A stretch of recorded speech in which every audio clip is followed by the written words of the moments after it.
प्यारे दोस्तों नमस्कार। कैसे हैं आप सभी लोग। आशा करता हूं सभी लोग स्वस्थ होंगे, तंदुरुस्त होंगे, अच्छे होंगे। जैसा कि आप सभी को पता है कि हम क्लास 10th के चैप्टर 1 रासायनिक अभिक्रिया एवं समीकरण, केमिकल रिएक्शन एंड इक्वेशन के बारे में पढ़ रहे थे। और इसके बारे में पढ़ते हुए हमने परिवर्तन में जो रासायनिक और भौतिक परिवर्तन होते हैं वो, और रासायनिक परिवर्तनों से होने वाले रासायनिक अभिक्रियाओं के बारे में पढ़ा था। और रासायनिक अभिक्रियाएं कितने प्रकार की होती हैं ये हमने पढ़ लिया था। आज हम रासायनिक समीकरणों के बारे में पढ़ेंगे कि रासायनिक समीकरण किन्हें कहा जाता है। ठीक है, तो बढ़ते हैं आगे और देखते हैं कि रासायनिक अभिक्रिया जो समीकरण है वो किन्हें कहा जाता है। रासायनिक अभिक्रियाओं के बारे में हमने पिछली क्लास के अंदर पढ़ा। आज हम पढ़ने वाले हैं रासायनिक समीकरण। ठीक है, और ये मैंने आपको पिछली क्लास में बता दिया था कि अगर हम कोई भी रासायनिक अभिक्रिया है, कोई भी आपकी केमिकल रिएक्शन है, कोई भी आपकी केमिकल रिएक्शन है, उस केमिकल रिएक्शन को अगर हम सिंबल से या फिर प्रतीकों से, चिन्हों से अगर हम इसे रिप्रेजेंट करते हैं, प्रदर्शित करते हैं, तो वही आपकी क्या बन जाती है, केमिकल इक्वेशन बन जाती है, केमिकल इक्वेशन। ठीक है ना। तो जो चीज़ यूज हुई है उसे हम जैसे कि तैसे लिखते हैं। जैसे हमने लिखा था कि सिरका यूज़ कर रहे हैं हम और बेकिंग सोडा यूज़ कर रहे हैं, तो हमने लिख दिया सिरका प्लस बेकिंग सोडा। तो ये जो होगा वो क्या कहलाएगी, केमिकल रिएक्शन कहलाएगी। लेकिन अगर हम उसे सिंबल के तौर पर जो बेकिंग सोडा को किससे प्रेजेंट करते हैं और सिरके को किससे प्रेजेंट करते हैं, ऐसे करके लिख देंगे तो वो हमारा केमिकल इक्वेशन कहलाएगी। ठीक, तो यहाँ देखिए, देख लेते हैं क्या बोला गया कि रासायनिक समीकरण उस रासायनिक अभिक्रिया को प्रतीकों और सूत्रों के द्वारा संक्षेप में दर्शाता है, जिसमें अभिक्रियाओं को बाएं और उत्पादकों को दाएं लिखते हैं तथा उनके बीच एक तीर का निशान बनाया जाता है। ठीक, क्या बोला गया कि रासायनिक समीकरण उस रासायनिक अभिक्रिया को प्रतीकों और सूत्रों द्वारा संक्षेप में दर्शाता है। ठीक है ना। रासायनिक अभिक्रिया को प्रतीकों और उसके सूत्रों द्वारा संक्षेप में दर्शाना रासायनिक समीकरण कहलाता है, जिसमें अभिकारकों को तो हम लेफ्ट हैंड साइड मतलब बाएं हाथ की तरफ और उत्पादों को हम दाएं हाथ की तरफ लिखते हैं। ठीक है, अब यहाँ आपको देखो दिखाई दे रहा है एक रासायनिक समीकरण, और रासायनिक समीकरण में आपको दिखाई दे रहा है कि ए और बी, ये जो आपके ए और बी हैं ये क्या हैं, अभिकारक, जिन्हें हमने लिखा है कहाँ, LHS की तरफ, लेफ्ट हैंड साइड की तरफ लिखा है। और जो लेफ्ट हैंड साइड की तरफ ये जो हैं वो क्या हैं, आपके अभिकारक हैं। ठीक है, क्या हैं, अभिकारक। क्या, ए और बी।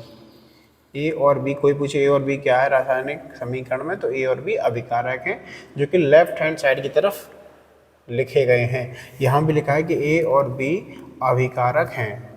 अगर हम सी और डी को देखें, सी और डी जो कि राइट हैंड साइड की तरफ लिखा गया है, RHS की तरफ लिखा गया है, जिसे हम क्या कह रहे हैं, सी और डी जो है वो उत्पाद है। ठीक, अब देखिए आगे बढ़ते हैं। यहाँ बोला है कि रासायनिक समीकरण लिखने के नियम क्या हैं। जैसे प्रत्येक पदार्थ को उसके रासायनिक सूत्र से दर्शाते हैं। ठीक है, कोई भी पदार्थ जो रासायनिक अभिक्रिया के अंदर प्रयुक्त हुआ है उसको हम उसके सूत्र के द्वारा दर्शाएंगे। दूसरा बोला है अभिकारकों को बाएं और उत्पादकों को दाएं लिखते हैं। ये तो हमारी समझ में बहुत अच्छे से आ गया कि अभिकारक को हम लेफ्ट हैंड साइड की तरफ रखेंगे और उत्पाद को हम राइट हैंड साइड की तरफ लिखेंगे। तीसरा है अभिकारक और उत्पाद के बीच एक तीर का निशान बनाया जाता है जो कि अभिक्रिया की दिशा को बताता है। ठीक है ना, वो दिशा बताता है। जैसे यहाँ आपको दिखाई दे रहा है ये आपका रासायनिक समीकरण है। यहाँ हमने अभिकारकों को लेफ्ट हैंड साइड की तरफ और उत्पादकों को राइट हैंड साइड की तरफ लिखा है, और बीच में एक तीर का निशान भी लगा हुआ है। अच्छा, आगे बोला है कि समीकरण में केवल अवस्था और परिस्थितियाँ यदि हों तो को लिखते हैं, उसका अथवा उसके गुणधर्म नहीं लिखते हैं। ठीक है, उनकी अवस्थाओं के बारे में लिखते हैं कि मान लीजिए अभिकारक जो है वो अगर सॉलिड स्टेट में है तो हम सॉलिड लिख देंगे। ठीक है, लिक्विड में है तो हम L लिख देंगे, गैस में है तो हम G लिख देंगे। इस तरीके से लिख देते हैं। अगर अवच्छेद बनना है तो तीर का निशान नीचे की तरफ बना देंगे, गैस बनना है तो हम तीर का निशान ऊपर की तरफ बना देंगे। तो इस तरीके से हम समीकरण को बहुत अच्छी तरीके से रिप्रेजेंट कर सकते हैं। ठीक है ना, वो रिप्रेजेंटेशन के तरीके होते हैं। अच्छा, और क्या बोला है कि समीकरण में परमाणुओं की संख्या दोनों ओर समान होती है, द्रव्यमान संरक्षण का नियम है। ये जो हमारा समीकरण होता है, कोई भी जो आपका रासायनिक समीकरण होगा या रासायनिक अभिक्रिया होगी, रासायनिक समीकरण, ठीक है, वो हमेशा फॉलो करेगी, ऑलवेज फॉलो क्या करेगी, law of conservation of mass, law of conservation of mass को, ठीक है, द्रव्यमान संरक्षण सिद्धांत के ऊपर कार्य करेगी। मतलब जो परमाणुओं की संख्या हमारे लेफ्ट हैंड साइड की तरफ है, वही परमाणुओं की संख्या हमारे राइट हैंड साइड की तरफ भी होनी चाहिए, तब तो हमारा रासायनिक समीकरण जो है वो संतुलित होगा, सही होगा। और अगर ऐसा नहीं है तो फिर हमारा रासायनिक समीकरण जो है वो गलत हो जाएगा। ठीक, अब देखिए यहाँ हमें जो रासायनिक समीकरण के भाग दिए गए हैं, क्या क्या दिए गए। सबसे पहले नंबर 1 रासायनिक सूत्र, पदार्थों को उसके रासायनिक सूत्रों से दर्शाया जाता है, जैसे H2O2 H2O, ठीक है, ऐसे नहीं लिखेंगे हम जल लिख दिया, जल नहीं, ना हम लिखेंगे ऑक्सीजन लिख दी नहीं, ना हम लिखेंगे हाइड्रोजन नहीं, हमको उसके सिंबल बनाने होते हैं। जैसे हाइड्रोजन को हम H2 से रिप्रेजेंट करेंगे, ऑक्सीजन को हम O2 से रिप्रेजेंट करेंगे, जल को हम H2O से रिप्रेजेंट करेंगे, सोडियम को हम Na से रिप्रेजेंट करेंगे। इस तरीके से हमें उन्हें रिप्रेजेंट करना पड़ता है रासायनिक सूत्र में। ठीक, दूसरा बोला है कि अवस्था, पदार्थ किस अवस्था में है इसे दर्शाने हेतु संकेत लिखते हैं। जैसे S को हम लिखेंगे, S को अगर कोई सॉलिड स्टेट में है कोई पदार्थ तो हम उसे लिखेंगे ये सॉलिड स्टेट में है। ठीक है, एल हम तब कब लिखेंगे जब वो कोई लिक्विड स्टेट में होगा, ठीक है ना, लिक्विड में अगर होगा तो हम लिखेंगे एल। अच्छा, अगर जी है तो हम गैस से रिप्रेजेंट करेंगे।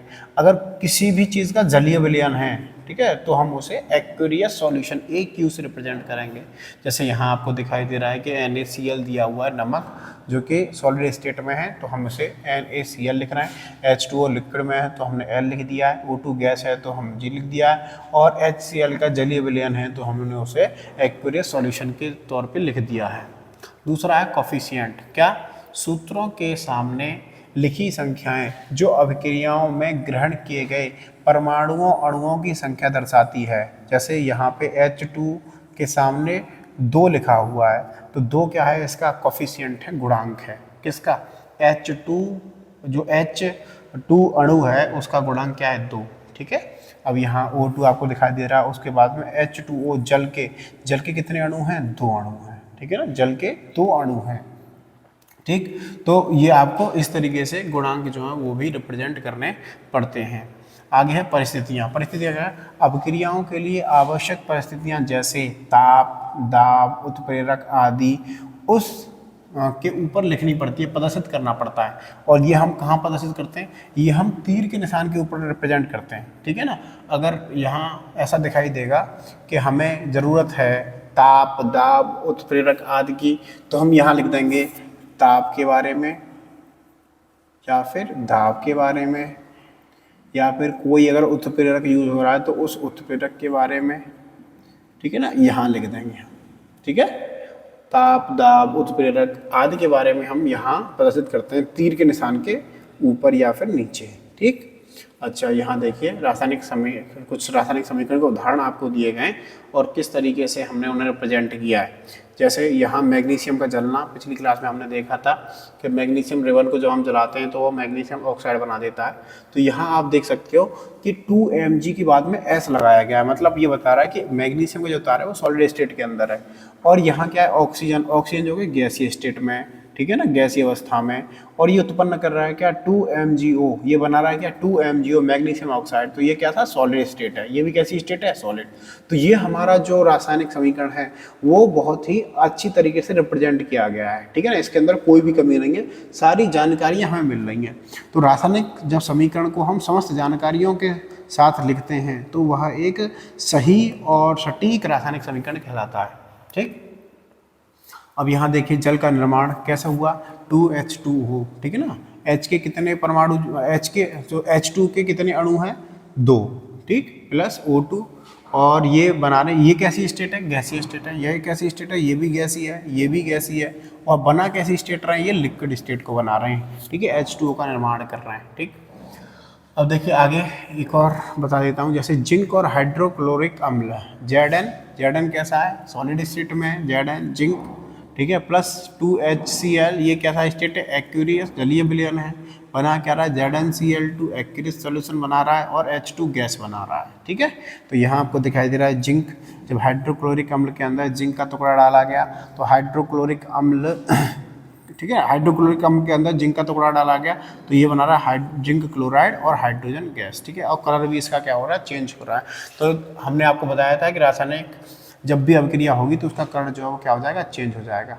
अब यहाँ एक उदाहरण हमें कार्बन डाइऑक्साइड का भी दिया हुआ है, कार्बन जो है वो सॉलिड स्टेट में है और ऑक्सीजन जो है वो गैसीय स्टेट में है, और ये उत्पन्न कर रहा है क्या, CO2 जो कि गैस है, ठीक। तो ये भी एक रासायनिक समीकरण के बारे में बताया गया है। अब देखो रासायनिक समीकरण को संतुलित करना, ठीक, ये कुछ चीज़ें मैं आपको बताऊंगा कि रासायनिक समीकरणों को किस प्रकार से संतुलित किया जाता है। इसके बारे में हम एक क्लास में रासायनिक समीकरणों को किस प्रकार से संतुलित किया जाता है उसके बारे में भी हम पढ़ेंगे। तो यहाँ देखिए समीकरणों को संतुलित करना, संतुलित समीकरण में अभिकारक और उत्पादों में प्रत्येक तत्व के परमाणुओं की संख्या समान होती है, मतलब अभिकारक के जितने भी परमाणु हैं और उत्पाद की तरफ जितने भी परमाणु हैं उन दोनों परमाणुओं की संख्या हमेशा समान होनी चाहिए, ठीक है। अभिकारक के अंदर जो चीज़ें यूज हुई हैं, उत्पाद के अंदर जो चीज़ें यूज हुई हैं, दोनों की परमाणुओं की संख्या हमेशा समान होनी चाहिए, ठीक। इन्हें गुणांकों को बदलकर संतुलित किया है, सूत्र को नहीं, मतलब हम इनके गुणांकों के अंदर परिवर्तन कर सकते हैं लेकिन सूत्र के अंदर कोई परिवर्तन नहीं कर सकते। जैसे यहाँ आपको दिखाई दे रहा है, यहाँ आपको दिखाई दे रहा है H2 + O2 तीर का निशान H2O। अब यहाँ अगर हम देखें तो H के यहाँ पे दो क्या है, परमाणु हैं, H के दो परमाणु हैं, और इधर देखें उत्पाद की तरफ तो H के यहाँ पे भी दो परमाणु हैं, लेकिन ऑक्सीजन को अगर देखें, ऑक्सीजन के दो परमाणु तो यहाँ हैं, लेकिन ऑक्सीजन के यहाँ कितने परमाणु हैं बताओ, यहाँ है सिर्फ एक परमाणु, ठीक है, ऑक्सीजन का एक परमाणु है यहाँ पे। अब हम इसे संतुलित करेंगे तो संतुलित करने पे यहाँ हमने देखा कि 2H2 मतलब H के कुल कितने परमाणु हो गए, यहाँ पे 4, ठीक है, 4, 2 दूनी 4, ठीक है। यहाँ पे ऑक्सीजन कितने हो गए, 2, ओके। अब यहाँ क्या हो गया, यहाँ हो गया हाइड्रोजन कितने, हाइड्रोजन के 4 हैं और ऑक्सीजन के कितने, 2, मतलब ये जो रासायनिक समीकरण है वो हमारा कहीं ना कहीं संतुलित है। यहाँ हाइड्रोजन के 4 परमाणु हैं, यहाँ ऑक्सीजन के 2 परमाणु हैं, यहाँ हाइड्रोजन के 4 हैं और यहाँ ऑक्सीजन के 2 हैं।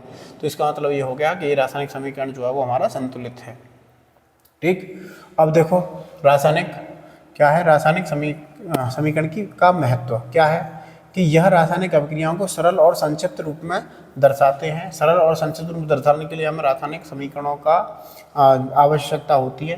दूसरा, अभिकारक, उत्पाद और अभिक्रिया की दिशा के बारे में भी ये हमें जानकारी देते हैं। तीसरा, द्रव्यमान संरक्षण के नियम को समझाने में सहायता करते हैं। चौथा, रासायनिक गणनाओं, मोल, द्रव्यमान आदि ज्ञात करने में बहुत ही उपयोगी होते हैं। मोल, द्रव्यमान ये हम ज्ञात करेंगे जब हम बड़ी क्लास में आ जाएंगे तब।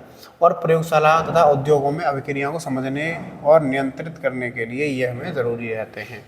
अब ध्यान देने वाली क्या बात है कि समीकरण में प्लस का अर्थ होता है और, ठीक है, प्लस का अर्थ और, तीर का अर्थ होता है बनाता है या उत्पन्न होता है, और केवल सूत्र गुणांक, अवस्था और परिस्थितियाँ लिखते हैं। केवल सूत्र जो है वो गुणांक, अवस्था और परिस्थितियों के बारे में लिखते हैं। तो ये हमें पता लगा कि जो प्लस होता है उसका मतलब क्या होता है, प्लस का मतलब होता है और, ठीक है, ये और ये दोनों उत्पन्न कर रहे हैं मिलकर ये, ठीक। तीर का अर्थ होता है उत्पन्न करता है या फिर बनाता है, और सूत्र केवल गुणांक, अवस्था और परिस्थितियों के बारे में लिखते हैं, ठीक है। तो ये हमने इसके बारे में पढ़ लिया।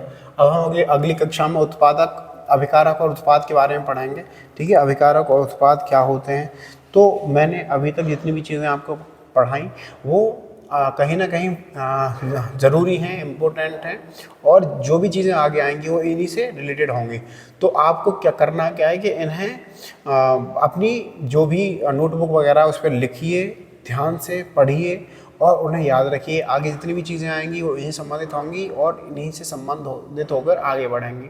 तो रासायनिक समीकरणों को संतुलित करना हम आपको अगली कक्षा में बताएंगे, और जब तक के लिए मैं लेता हूँ आपसे विदा, मिलेंगे आगे। बहुत बहुत धन्यवाद।